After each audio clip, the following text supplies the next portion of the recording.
So again, welcome to everyone. And so besides from the previous training, so this is the last part. So also the last training within the whole training series. So yeah, we're really happy that you've been with us from part 1 to now. And housekeeping rules you already know. So participation is welcome. If you have questions later for Alex, as he continues with the discussion, so feel free to ask him questions. So we're just a chill group here. So please don't be shy raising your questions or out of your ideas. And then we're recording, and then yeah, feel free to speak your mind later. And then yeah, just right now again, as a drill, we have to have this introduction from the European Union ambassador regarding CopPhil.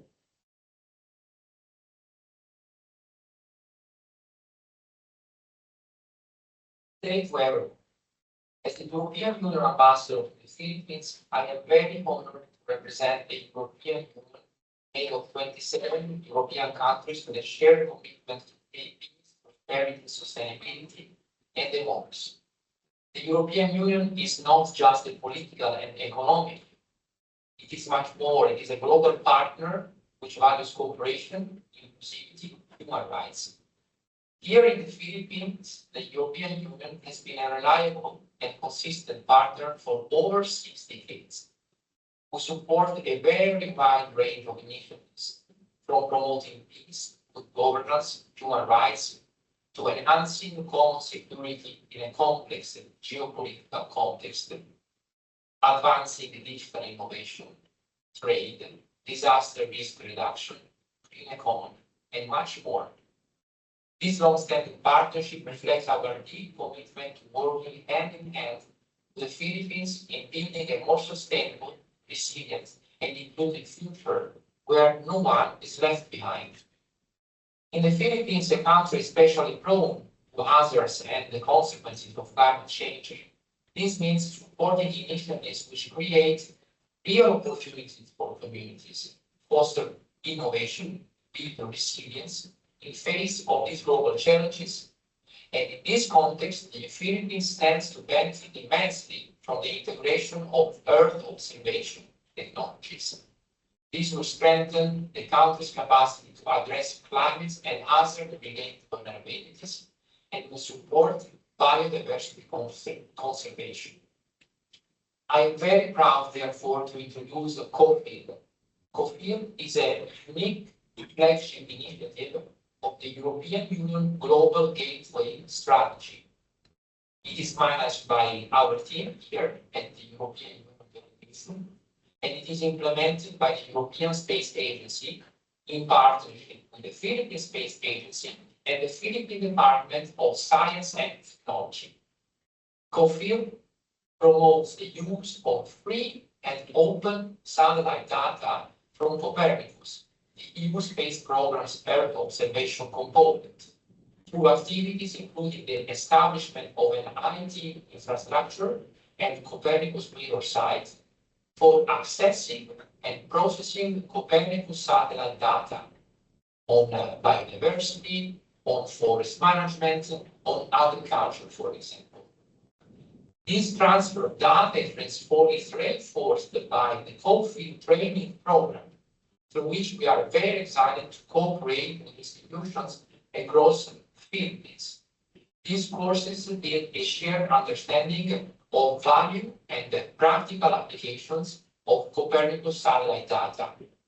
Together, through CopPhil, we are advancing a partnership which empowers the Philippines to become a central hub for Earth observation in Southeast Asia and supporting its path towards a more sustainable and resilient future. I would like to sincerely thank all of you, the participants, as well as our partners and stakeholders who have made this training possible.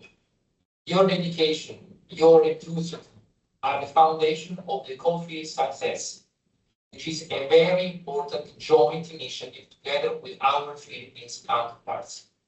Let's remember that our progress relies on ongoing cooperation, shared learning, mutual support. The challenges in front of us are complex, as we are very aware, but it is united in purpose that we can build lasting solutions. Thank you very much. All right, so that's the introduction again to CopPhil, and again, why we are doing these trainings. So we have this CopPhil introduction wherein we try to introduce what the project is all about, but then the main thing here is the development of the EO pilot services. So we have three main pilot services. So one is ground motion, the second one is land cover, forest and crop, and then the third one is benthic habitat. And then for each of these services, we have had theoretical courses, so the part one courses, and then the part two courses on the practical side. And then now we're on the applications. So this is the whole overview of the whole training series. So this is the last one. So thank you for attending. So you're attending the last one now from, and then tomorrow we will have the final event. So you have also received an invitation and registration link for the event tomorrow. So we can also have you as some recognition for participating in the training series. So don't forget to register there, and we are looking forward to see you there tomorrow. Again, so this training series, all the materials will be uploaded in our digital campus. So this is our training platform for all the training courses that you have seen before. So everything is here. Also within the scope, you need to have an account and then enroll in the courses, learn the courses, and then by answering some survey questions and the quiz, you can earn the certificates. So don't forget that. And then, yeah, so we can begin with the crop monitoring application training. This is again the application part, and from the previous training sessions, we had Alex and also Dominic having like the introduction within the crop monitoring processing chain. And then we have learned how to process imageries, then going to crop classification, and then we'll have here now how to apply it into different use cases. So with that, welcome to Alex from GeoBuild. So you will be conducting this training for crop. So welcome, Alex. Hello and thank. Oh, no, yes. Okay.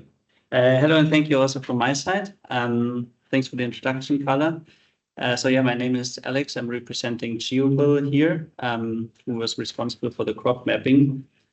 With me is also my colleague online, Dominic, who was conducting the last training here.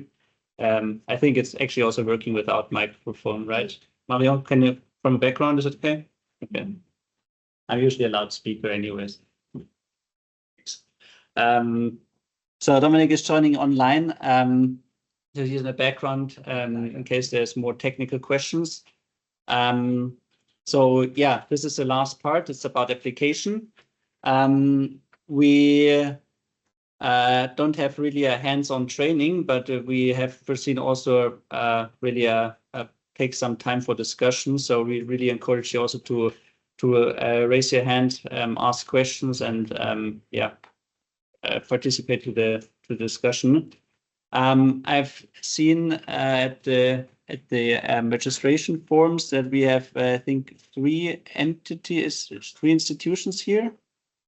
So mainly PhilSA, but then there's also BSWM and from the insurance, Philippines crop insurance, a University of the Philippines as well. Welcome. Great to see you here too. So to go quickly through the agenda. So we'll start with a quick recap on the previous course that was conducted by Dominic on the practical training course. Then go more into detail with on the crop products. So what the products actually are and what you can do with it. And then we have prepared quite a few use cases where you can typically use these products on. So which could also serve very well as kind of a discussion entry to also assess what is maybe relevant for you, because you come all from different institutions with different focus on, but also very specific focus on maybe individual crops. So this will be very interesting also from our side. So as a quick recap, so we are the service that we are presenting here within this CopPhil project is actually not a service that we produce, but it's based on an already existing service that was developed by a different company, also with an European Space Agency program, which is called Send4Stat. So it's based on it, but it's not the same. So we took parts out of it, but it's mainly using the crop extent and crop type mapping part component. And for this, it's a simplified version basically of the Send4Stat system that allows you to really directly go to the products that you need. And you need to start with an AOI that you need to ingest. So for the area that you want to have assessed. Upon this, the satellite data processing starts. It's an automatic process, so no need to interact with it. And then the key part actually starts. And this is the in situ data preparation and upload. And this is really the most important part for you from the user side to engage with in order to get a good product, a qualitatively high product as an output. And then you run so once you ingested the in situ data in the system, the system will produce the maps. So we have only had ourselves so far the chance to test a few times. We're still in the phase where we develop or move basically the system into the CopPhil environment. But these tests showed again and again how important the situ data preparation is. And there are several aspects that need to be considered in order to arrive at this goal. So the in situ data needs to be really of high quality, meaning that needs to be precise in its boundaries, and it needs to be tagged with a certain crop class or land cover class.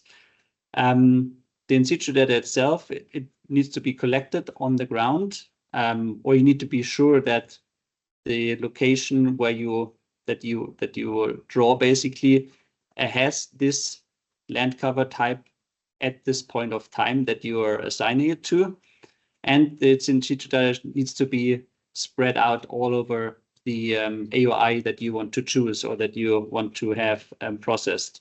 So in situ data, like we see here in the image on the lower left, there's a clustering of several plots for in situ data, which is helpful, but this alone is not giving you a good map. So the spatial aggregation to one point where it's really clustered is not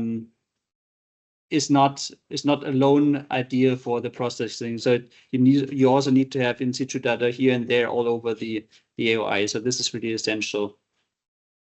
And also, even if you're only interested in one crop type, maybe for example rice or sugarcane, it's not enough to have just in situ data for this one. because the algorithm basically doesn't know anything. It doesn't know what sugarcane is or what maize is. But when you tell the algorithm that this plot on the satellite image is maize or is sugarcane, then it can learn from that where there's other sugarcane areas. Also, to say the other way around, when you tell the system that a plot is maize, but it's actually sugarcane, then it will learn that it's maize, even though it's actually wrong. What I want to say with this is that you need to provide enough data so that the algorithm can also not just say what is sugarcane, but also be able to differentiate to the other classes that are not sugarcane, basically. So it will try from a spectral perspective to, when it doesn't have enough in situ data, to assign it to the closest class. For example, when there's no sugarcane in situ data, that it may become a tree because, I don't know, it's more high standing, more high than maybe salad. But this is of course not true, but it will assign some class to it, but the less information the algorithm has, the more confusing it gets. So this part can be really a bit tricky, especially in the beginning, because it always needs likely to be a little bit of testing. What really does it mean to have sufficient and qualitatively high in situ data? Because it's not a general truth, and the service per se is a global service, so it's applicable everywhere in the world. But of course, every country, every region has its own particularities, particular characteristics like climate, the soil, and geomorphology, and so on. So of course, these need to be taken into account through the in situ data. And that's why this is so important to have also a variety. I mean, for example, banana grows mostly in Mindanao, but I think it also grows somewhere else. But in Mindanao, the climate is a lot different. The soil is a lot different. So the varieties may also actually, from a spectral satellite perspective, the plant may look differently. So to have a global, whole Filipino map of banana distribution, you would need to have in situ data both from Mindanao and from Luzon, for example. So it can learn, okay, this is actually both banana, it's not something else, because it may look a bit different on the satellite imagery.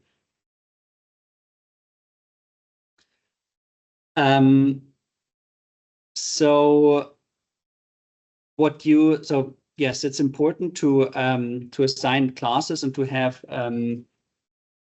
a certain set of in situ data class types. So mostly, of course, since it's about crop mapping, the most important would be crop. It is possible to include basically crops on a more aggregated level. So if you have a few samples of tomato and a few of maize and rice, it's also possible to basically cluster those and put them all into a class like other crop or a crop group, or you divide between annual and perennial crops, as long as there's some diversity in the class, so the algorithm knows where to put a certain land cover type. But on top of this, since you can see, this is actually an example output. It's a wall-to-wall map, meaning that the entire satellite imagery gets classified. So there's no gap on it. So the algorithm will tell for every pixel what land cover type it is. And of course, we don't only have crops, we also have other land cover types like urban, like forest, like water surfaces. So that means you would also need to ingest some data for this other land cover types. So the algorithm can also learn on this and distinguish those.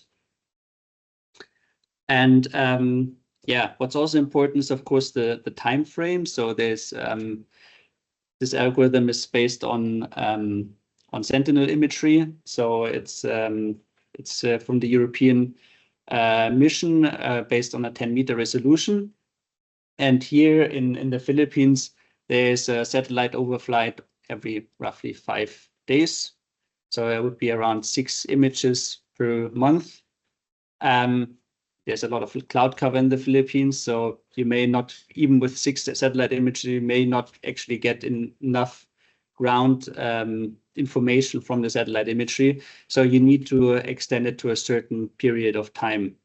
So I think 3 months is the absolute minimum to really get confident results. But then it would also make sense to include actually typical crop cycles, like seasonal crop cycles, which are usually, I think, around 6 months. So twice a year, a crop map in this case would make sense.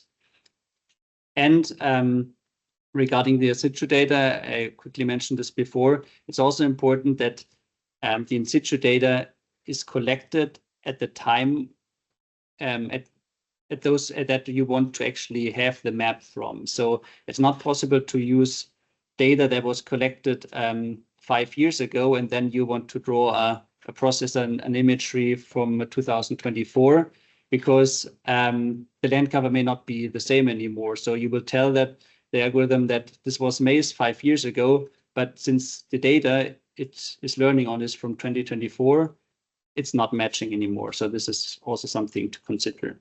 And it's also especially important for future rollout that this is kind of, in best case, maybe standardized, that you always take the in situ data from the same places to also be more effective in the processing steps. Okay. Any immediate questions on the recap so far?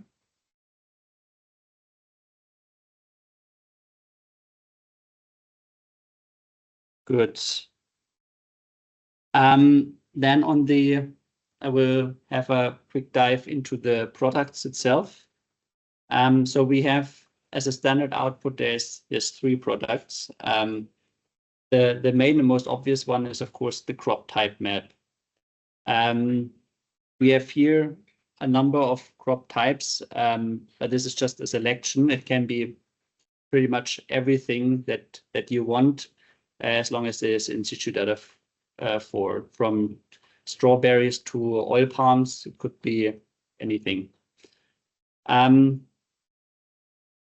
It's the second one is a crop extent map, so which only shows basically in the same area what is crop, what's not crop. And then the third one is the confidence layer, and the confidence layer shows you basically the level of confidence that the algorithm has that this class is correctly assigned. So for the crop type map, I said it's a wall-to-wall classification, and it should be at least include also from the non-crop side, urban, forest, bare soil would be also good, water and shrubland or grassland, to distinguish between quite similar crop types, as this counts especially for shrubland and water, since some crops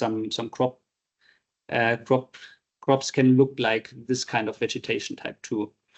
And there, especially forest is especially important when you want to map those more tree-like crops like rubber, like palms, oil palms. I don't know if there's date palms here, but coconut palms, of course. So all this kind of more mangoes, probably too. All those crop types that have more like tree-like appearance, that these are also that these can be mapped. The typical usage is that you can assess the status, but also, of course, the changes in the environmental production. I mean, changes, of course, when you have 2 maps from different time steps that you can overlay, which can also give you an indicator about the environmental conditions or the change of the environmental conditions. Can establish crop inventories, which is more maybe interesting for statistical bureaus. We also have a use case on this later, and production control to assure food security.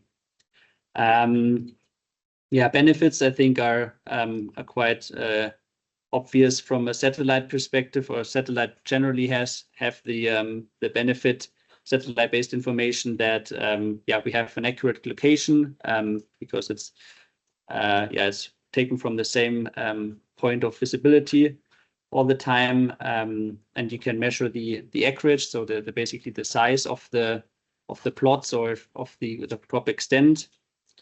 So you can always go back to the same area, and also you can go back in time. So field visits are of course only possible now, not back in time, but there's a satellite archive with for the Sentinel data that goes back to 2017, which is quite comprehensive. But yeah, I think most of you are aware of this. And this, of course, is a huge cost-saving factor to not do ground service. So the crop extent map, the second product, is actually not a Send4Stat product per se, but something that we added as a requirement of the CopPhil project. And yeah, it is a binary map, literally just telling you what is a crop, what is not crop. So it's based on the crop type product, but it's a generalization of the same, where all the classes of crops are recalculated to the crop area, and the other can cover as non-crop. And this generally gives you the possibility for very quickly to assess, yeah, is there a general decrease or increase of crop extent, just overlaying the two layers, and see what are the differences between the two time steps, or even when you have several ones, to see a trend over a longer time. And then we have the crop, the confidence maps, which are per se not really usable output as for really application purposes, but it gives you a good idea, or you can assess from it how good your in situ data is. So to maybe start this reiteration cycle, because just because an area is assigned as forest doesn't mean that the algorithm is sure that all of this area that is assigned a forest is actually forest, because maybe it's a very different. So land cover is always, or the earth surface is very heterogeneous, so it's very different. It differs even slightly. So, but if there's not enough in situ data, for example, for forest, it will still give you sometimes the impression or the indication that something is forest, even though it's not. And because the algorithm doesn't know what else to assign it to, because it's the closest one, it will assign forest, but it will tell you through the confidentiality map that it's actually only low confidence. That has to do with the classification approach, which is a random forest, and basically depending on how many of the iterations assigned a class as for example forest compared to other classes, it calculates from this the statistics or the percentage how likely it is. And we can see, for example, here's a few examples from the arrows. The one with the circle, for example, we see it's detected all rice. I think it was.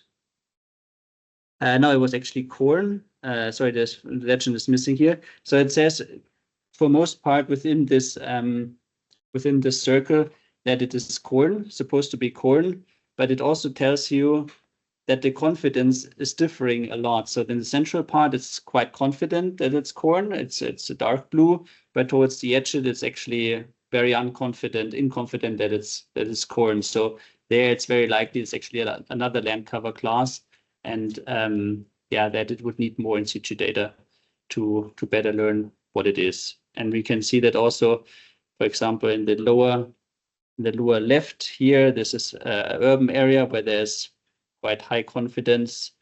There's rice with very low confidence. We can actually see my mouse here.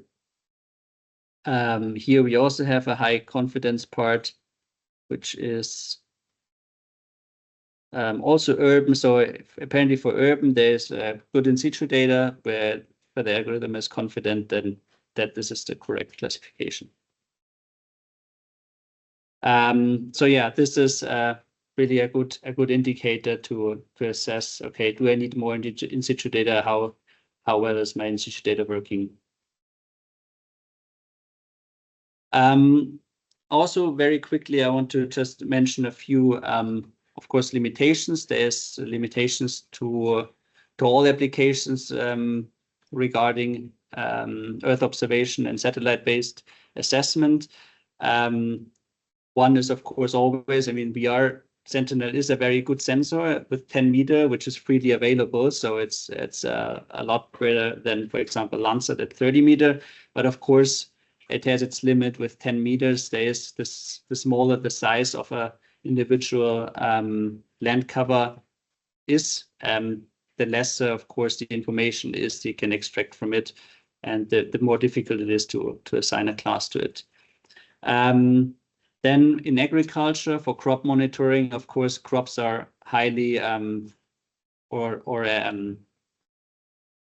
surface of the earth that is cultivated by crops is of course highly diverse. So because crops are harvested at certain cycles, and they are not all cycled at the same day of the year, but they are also differing. So there's basically every time that a satellite captures as Earth's surface, the agricultural area may look very different. So there's of course even if the crop is still the same, but it grows, so there is a lot of differences between the satellite images, which makes it, of course, not easier.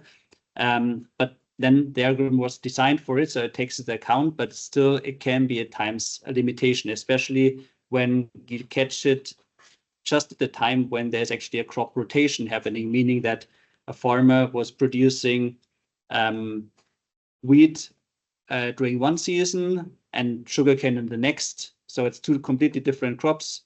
But you have kind of the same, it's still within one period of observation, then this can be tricky too. Then, of course, satellite data availability is an issue. So there's should be one every 5 days, but then, yeah, clouds are an issue. Sometimes there are other atmospheric disturbances in the image. Yeah, clouds is here an issue, but even more so further in the south. So Mindanao, I think, is even more tricky to really get good coverage. So this is also something to take into account.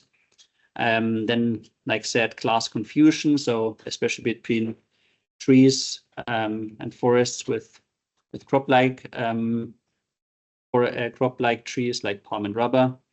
And then, yeah, other land cover classes like grassland and wheat can look at times similar. And then, of course, the different farming practices. So smallholder farmings is, of course, difficult when the plots are very small. When there's intercropping, okay, vertical agriculture is, of course, vertical things from a satellite 2D perspective are generally difficult. So this is, of course, also something that where there are limitations to it. Okay, this was it on the crop products. Are there any questions or remarks on this part? Yes, please.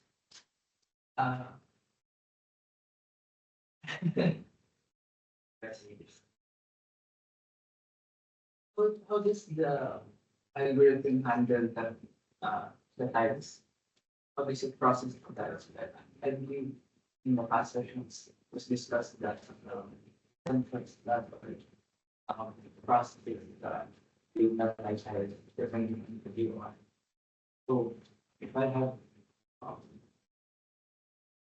like an EOI in between, I will download all the data.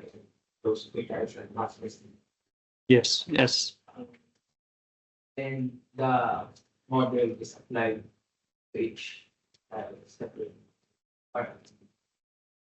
Or is the downloaded data merged?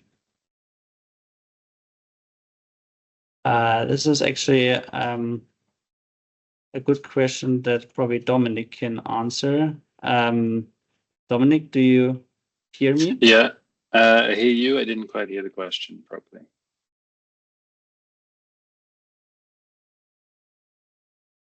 Could you hear me? Do you hear me, Dominic?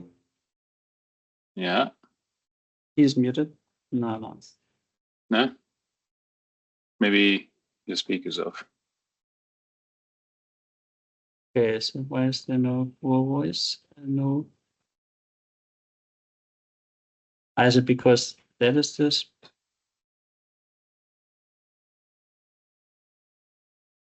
Sound tile. Dominic, Okay, can now? you try again? Yeah, can you hear me? Hello? Okay. Yeah. Yeah. Hear me?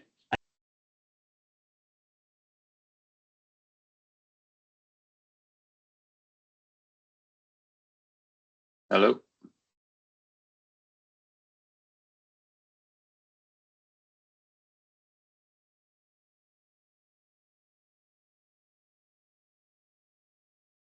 Hello? Okay. Now it should work, right? I can hear you. Yeah, that's fine. Now the question was Perfect. when the AOI is basically at the border of two tiles. It does, of course, then take into account both tiles, but is it merged, or is the algorithm doing it on both tiles individually? Individually. It's doing individually. Okay. Yeah. On my sum or my in one time, but I set my AOI to Overlapping. yeah, the whole thing. Will it still apply the model training on that one time to all of the tiles that's inside or that's um Basically, what do you do with the overlapping tiles? Yes, yes, in the whole like output, how is that? Do you generalize or? But I mean, do you mean I understood your question now that what happens when you only have in situ data for south of Manila, but around Lake Tal, but you also want to process Mindanao if this can be translated? Is this a question, or is it really about the overlap? how do I do this? No, I think I know what you're getting at. It's because what if our sense is we have an AOI which is in between two separate tiles, right? So the send per stat algorithm and how it works is it processes the data per tile, right? So what if the in situ data is only available on one tile, Yeah. but I'm actually going to process the entire thing into those two AOIs, two tiles that are encapsulated in my AOI. That's what he's getting at. Yeah. Now think he can draw. He can draw. Yeah, maybe where he can. use the training data from one tile. From one tile. To All other tiles. yeah, exactly. If I set my AOI to this full area and my inside the data, like when the algorithm trains that it downloads all the data here and uses this to train the model. Is it applied to both sides? So theoretically, I can do my AOI for the full previous class. But it's not a conventional version. Yeah, technically it's possible, but that's what I meant with because the spatial aggregation is important. That's really that the situ data is everywhere a bit because land cover or the characteristics of the land, they change. So the example of the bananas, even though they are bananas, they are also different banana varieties, and then they grow differently depending on the soil. So it's it will be quality will for sure suffer under this. But these are, of course, these are great testing methods to see how much you can basically stretch the algorithm to do something. And of course, it's not super realistic that you have in situ data from all parts of each island. But yeah, this will be for sure a good assessment. But yeah, I think to complete, I think because we got a bit of answers even during the census stats training or last time when Dominique was there, and the answer was that it's better to have like a regular sampling of the full area, the full site, if you want to process. If you only have data in one side and want to specify the rest, it was not recommended by the team. So it's probably the same here. I think it would be difficult, and because of what you're saying, maybe the crops would have different stage also, or different way of different soils, so different characteristics. So they would not, the result of the algorithm might not be very good if you used one data in one area for another area. But theoretically, the algorithm can do it well if the AOI is larger than.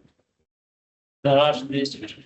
Actually, you're right. I think that's also the point. We can like give this question to the census stat team, but even maybe Dominique remembers, but I think that this thing of the algorithm only take the data in your area. So if your data outside of your area of interest, I think it does not. Maybe Dominique will know that.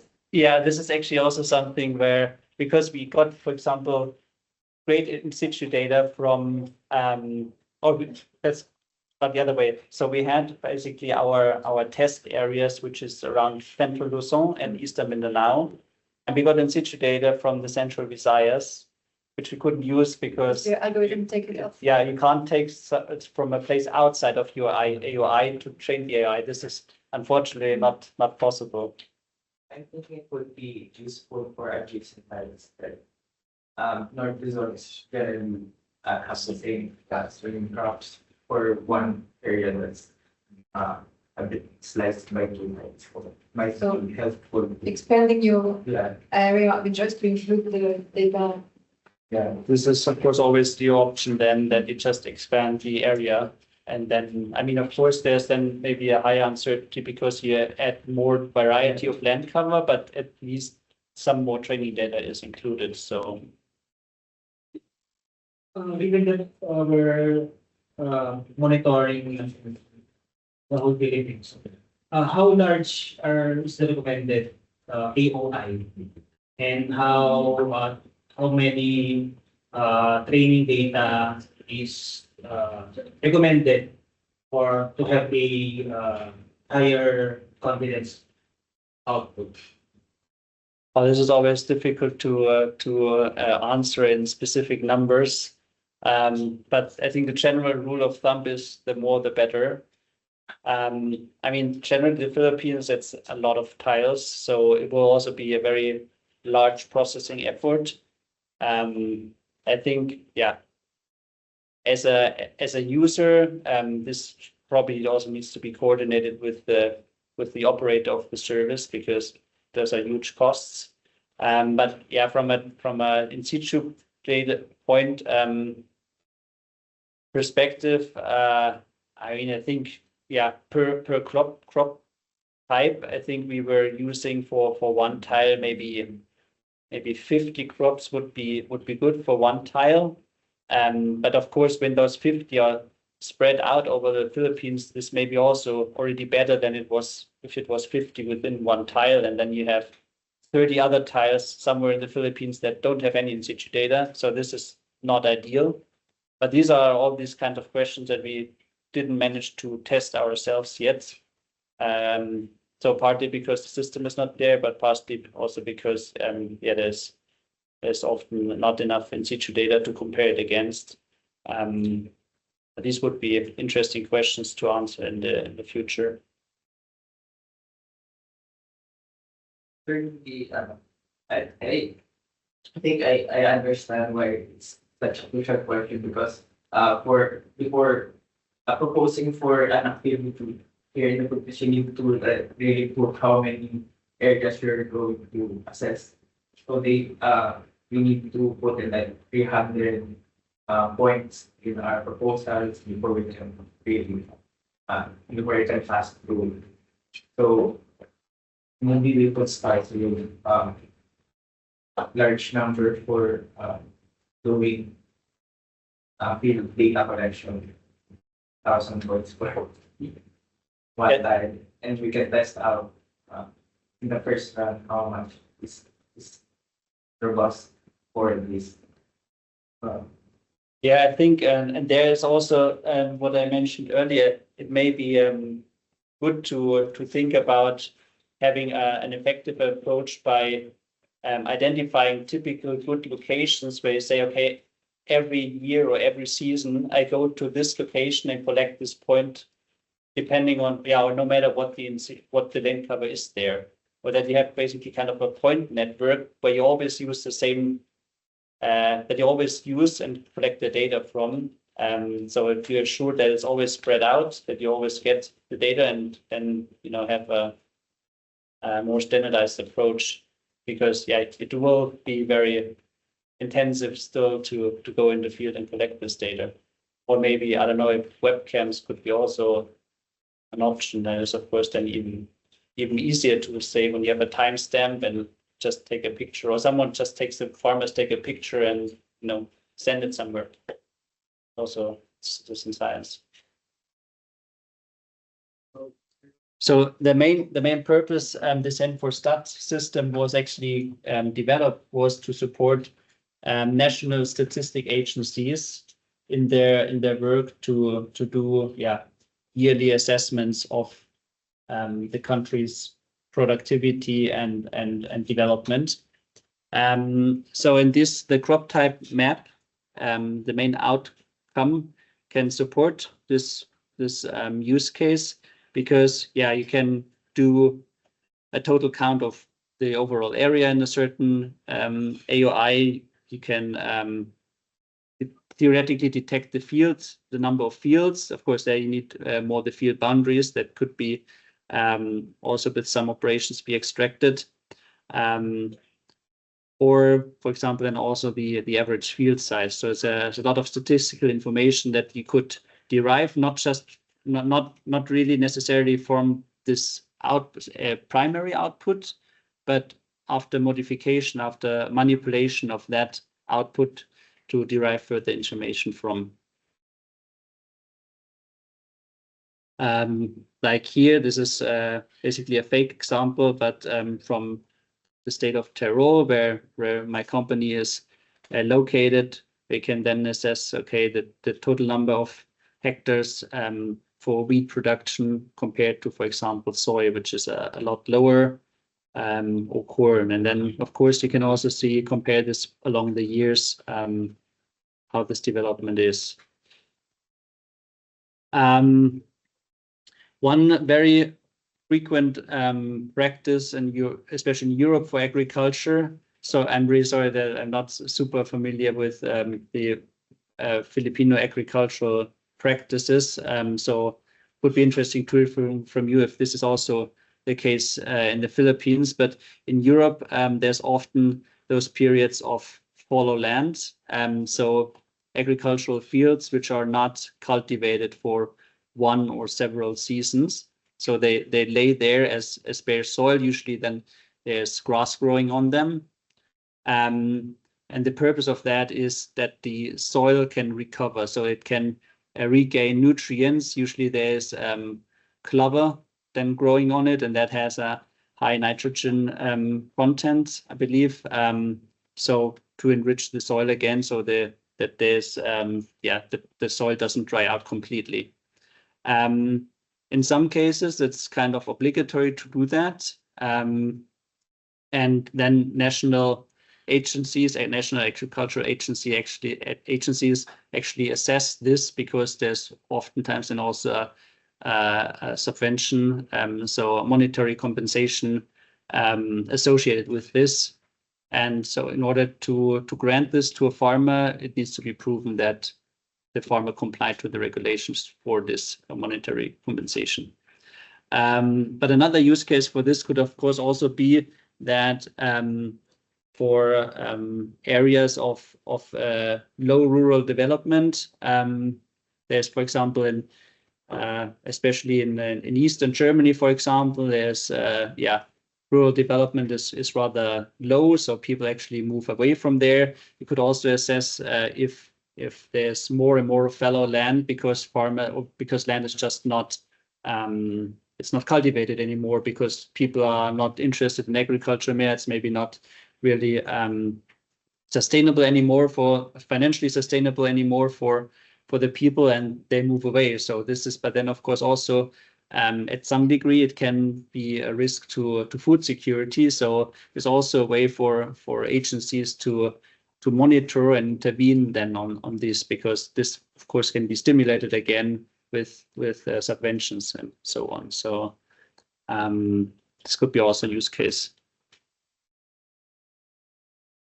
You feel free to jump in any time, but there's also, otherwise we will, there's also general discussion afterwards.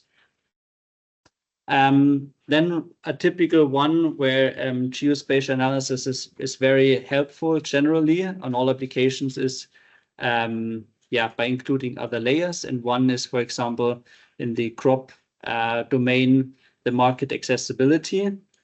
So we can see here in the map that there is, it has actually, the map itself has nothing to do with crops, but you can see that the main purpose here was to identify the areas around road networks with a width of 200 to 300 meters to assess where are farmers located, how far do they have to go to have a road, a major road for shipping that to a local market. And then of course to a wider degree also, where are actually the markets, or where is the nearest railroad station, where's the nearest river maybe where you can ship, or where's the nearest port.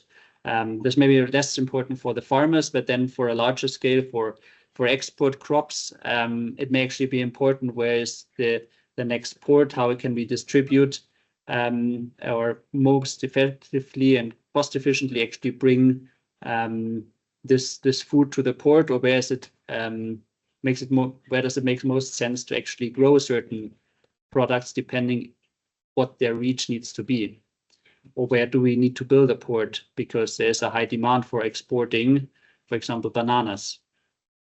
So there's different use case applications for this one. And I think it's pretty clear that this is can support this planning, the spatial planning in a very cost and time effective manner.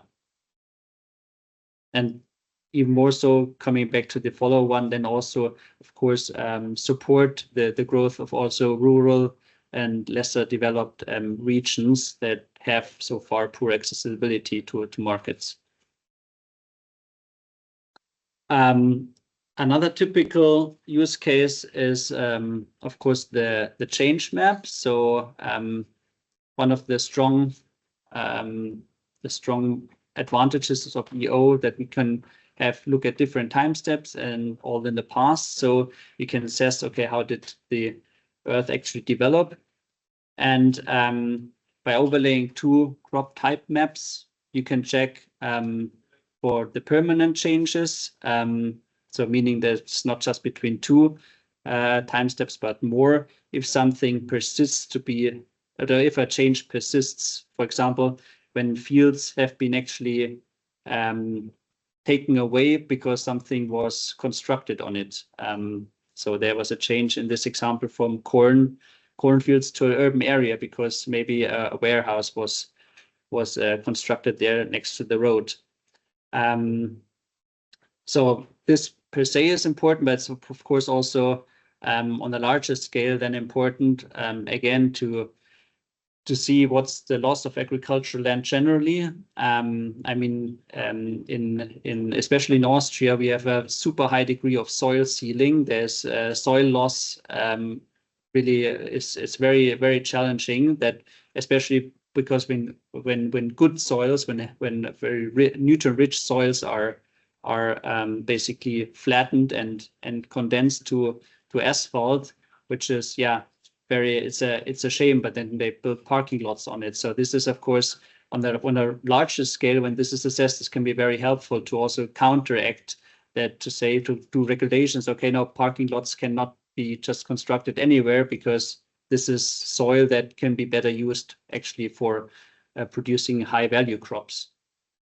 Goes also then in direction of food security on a larger scale. So if we seal all this soil, where should then the banana products be grown in the future?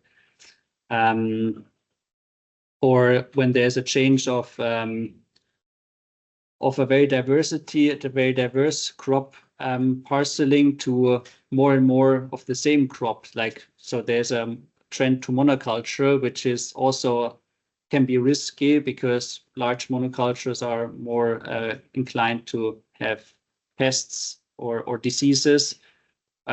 So they are less resilient. So also this can be something that is could be of interest to agricultural agencies to counteract. And then, of course, also as a last one, to avoid land conflicts.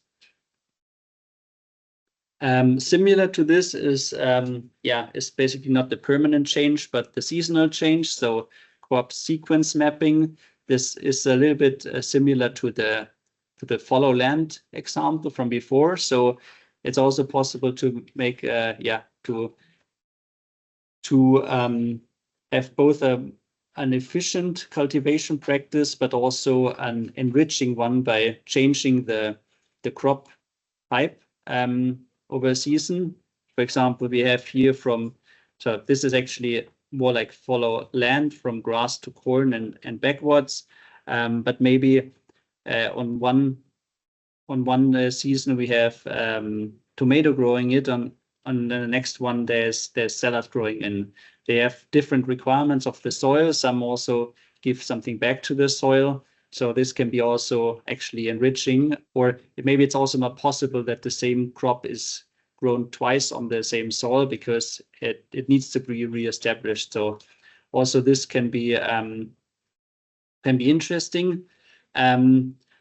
Also here, this is an application that is very much used in Europe, because in Europe there is the European Union gives a lot of money to farmers for certain farming practices. It's the biggest sole spending basically of the EU household. So there's a lot of money in the agricultural market, but of course the farmer needs to comply with this regulation. So there's a certain amount of money you get for certain kind of crops, like maybe there's more money for soy than for wheat. But in order to assess this, to assure that every farmer gets the correct amount that he or she is claiming, they use satellite images on a natural scale to monitor, okay, per each field, what is actually the crop sequence. So was there corn cultivated from January to May this year? And is it the same what the farmer basically claims or not? And then only if this is basically accepted, or if this is verified, then the payment can go.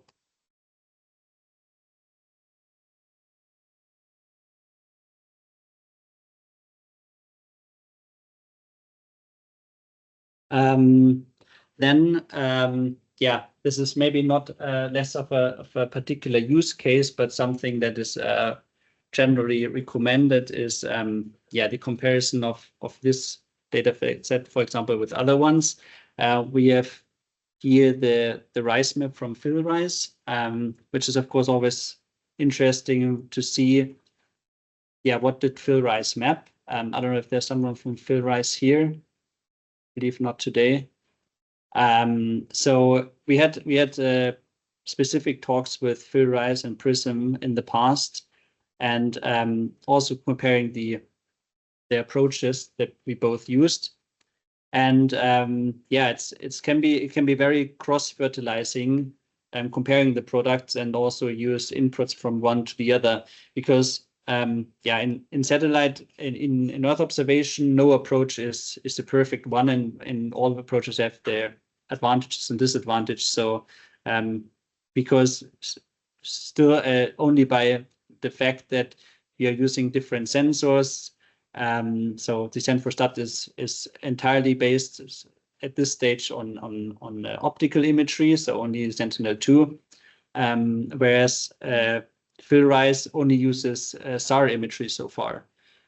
So there's a completely different basis you are starting from. But then also the resolution, in this case, it's both 10-meter resolution, but there may be also applications that are using Landsat on a 30-meter resolution, because it goes back further in time. They are interested maybe what the development was since 1959, 1995.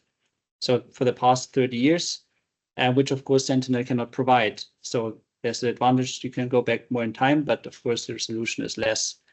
There's of course cloud coverage as an issue, because Landsat has a different acquisition time. So it's lesser. But yeah, and the availability of course also differs.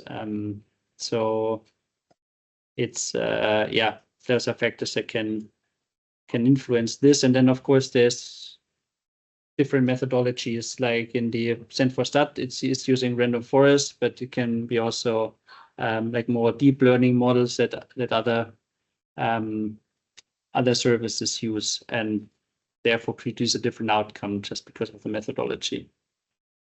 Yeah, this is basically a comparison of the same area of the two products. And yeah, we can see it does differ quite a bit, without touching anything which may be more true or not. The right one, so the Senforstat one, is for sure overestimating urban areas. This is clearly visible, and it does have a lot of rice too, very little other land cover classes, but it does not basically match all the rice areas that Phil Rice detected here. So it would be interesting to see yeah, the actual land cover of the both types. I mean, also that being said, that the Senforstat this was mostly a test area so far, with not so much in situ data. So if there were more in situ data for the rice, it may be the case that it was more approaching to the Phil Rice map. Then another use case is which can be also applied for the crop domain, is risk assessment. And risk assessment, I think, is mostly relevant for high value crops. I mean, generally floods are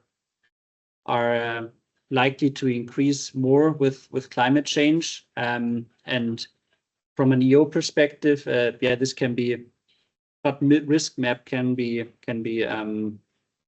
developed. One is by the HAND index, so it's basically HAND stands for height above nearest drainage. So it's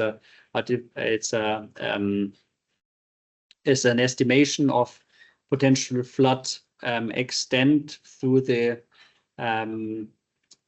digital elevation model. So it's a theoretical concept, but it can be also, then you can feed also soil uptake potential, or I don't know, land cover per se, as if in case there are some bounding structures that prevent some areas of flooding, or precipitation rainfall patterns for the past 30 years. They can also ingest there and arrive at a even better risk assessment map for your specific purpose. But when this risk assessment map is overlaid then with the crops you can identify, okay, what areas are actually at risk, that there's flooding maybe happening every 10 years or every 30 years. So where is the likelihood that this is really flooded at some point? But it can also go, of course, the other way around to say, okay, we want to, investor wants to plant a banana plantation somewhere, and but then finds out, yeah, it's actually in a high risk zone. So to find a better site for which is suitable for its purposes, and this can be also used. Similar to this, it can be assessed basically once the risk has occurred. So basically the damage mapping, where the crop type map is overlaid with an actual flood event. There is data sets available from, for example, the global flood monitoring system that can be used. But extent, what land cover is below it, what are the crops that are affected, for both assessment of the actual damage. So in terms of, yeah, the general good, how much crop loss do we have? But then, of course, also for insurance claims in case the farm is assured and there was a flood happening, and so farmers get compensated, but also to verify if there are also false insurance claims, because someone maybe says it was flooded, but it was not the case. It was just the neighboring field. Benefits of this is, of course, that yeah, often during a flood, an area is inaccessible, so satellite imagery are not affected by this. And you can assess also for further in the past, like if something was happening 6 months ago, insurance claims only came in very late to assess if this is still eligible.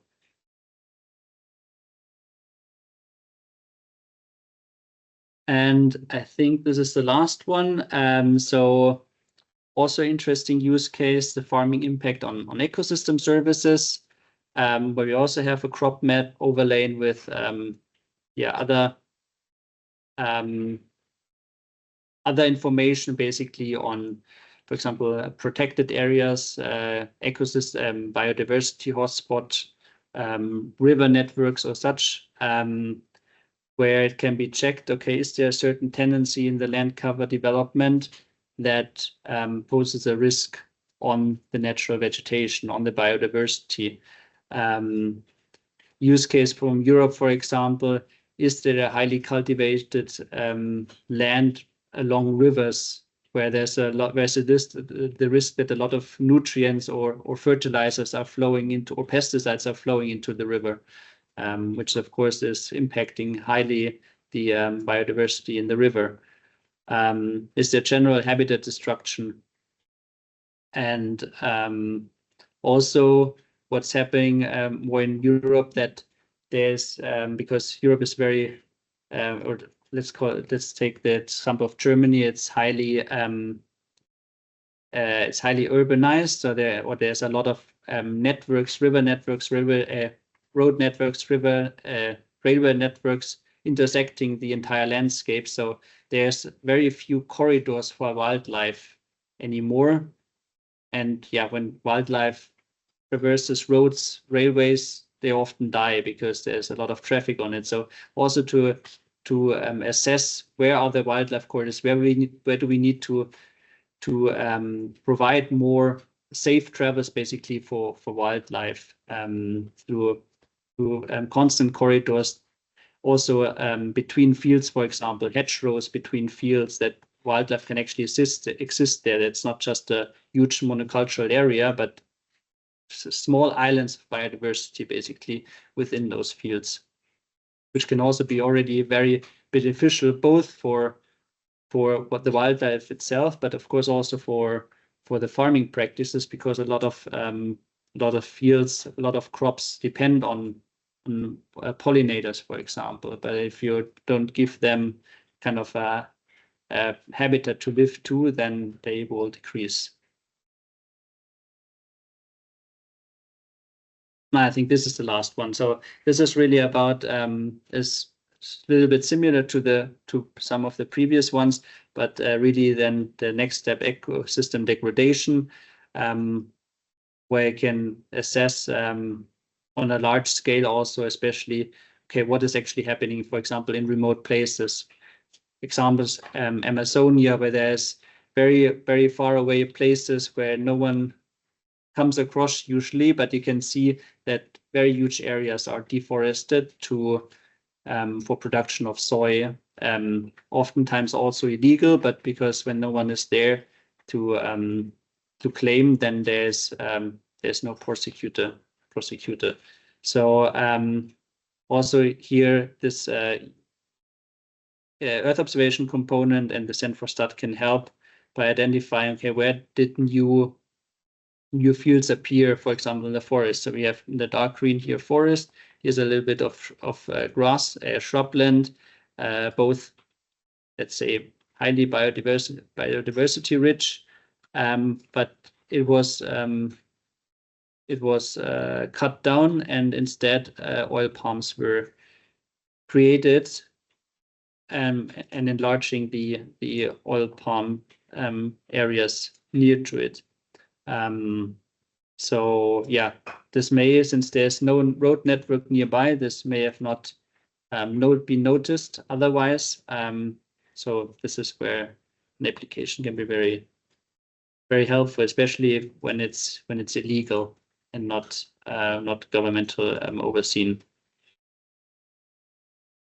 Yeah, and it can be also a warning of an early warning for potential ecosystem collapse if this is being the large happening on a large scale.